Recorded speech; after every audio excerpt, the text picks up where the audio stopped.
बिस्मिल्लाहिर्रहमानिर्रहीम। अस्सलाम वालेकुम दोस्तों, आप देख रहे हैं एवरीडे लॉ विद इकरार अली, जहां हम आपके लिए वो कहानियां, केस लॉज और वो अदालतों के फैसले लेकर आते हैं जो हमारी रोज़मर्रा की ज़िंदगी से बराह रास्त ताल्लुक़ रखते हैं और जुड़े होते हैं, ताकि इन फ़ैसलों से लोगों को अपनी मुश्किलात का हल मिल सके और कानून को समझना भी इनके लिए आसान हो सके।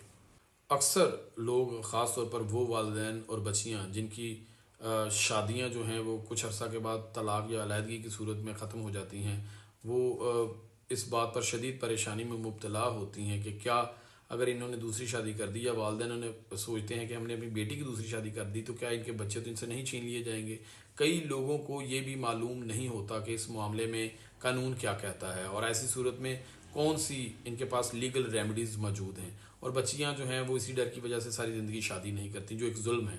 तो दोस्तों, आज की वीडियो में इन तमाम सवालात के जवाब हैं, क्योंकि आज हम बात कर रहे हैं एक सुप्रीम कोर्ट के अहम फैसले पर जिसने इस मसले को बिल्कुल वाज़िया कर दिया है और इस एम्बिगुअस क्वेश्चन का बहुत ही मुदल्लल जवाब दिया है।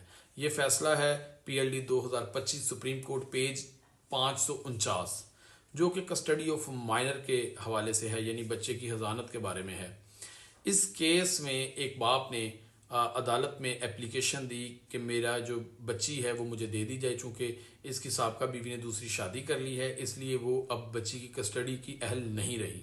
लेकिन सुप्रीम कोर्ट ऑफ पाकिस्तान ने एक अहम असूल बयान किया, और वो ये कि माँ की दूसरी शादी बज़ाते खुद बच्चे की कस्टडी ख़त्म करने के लिए बुनियाद नहीं बन सकती।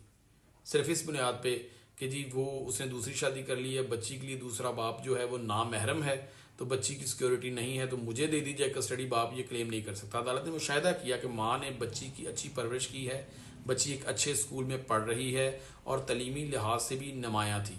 बाप बैरून मुल्क मुकीम था, इसने बच्ची से बहुत देर से रब्ता नहीं किया था और ना ही अखराजात या तलीम में कोई किरदार अदा किया था, और वो 8-10 साल बाद आकर उसने क्लेम कर दिया मुझे कस्टडी दे दीजिए।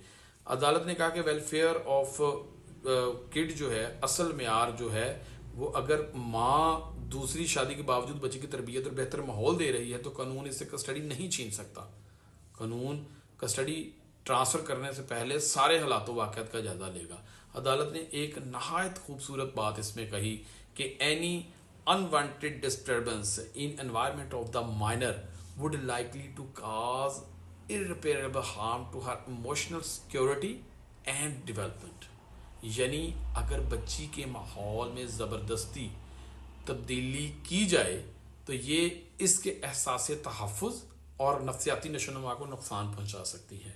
अलबत्ता इसमें लॉर्डशिप जस्टिस मुसर्रत हलाली साहबा ने एक इख्तलाफी नोट लिखा।